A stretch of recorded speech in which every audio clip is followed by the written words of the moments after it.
বঙ্গবন্ধু নির্দেশ দিয়েছিলেন বীরাঙ্গনাদের পিতার নাম শেখ মুজিবুর রহমান আর ঠিকানা ধানমন্ডি ৩২ লিখে দিতে।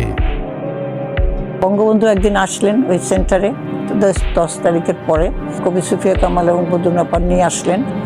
তখন একটা মেয়ে হাউমাউ করে কেঁদে দিয়ে বলছে যে আমাদের বাবা তো আমাদের নিতে চায় না, বাবারা তো আসেও না, আমরা কোথায় যাব।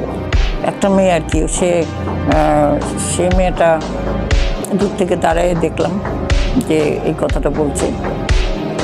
তখন বঙ্গবন্ধু বলছেন, কে বলছে তোদের বাবা নাই, তোদের বাবার নাম লিখে দিবি শেখ মুজিবুর রহমান। এই কথাটা আমার নিজের কানে শোনা।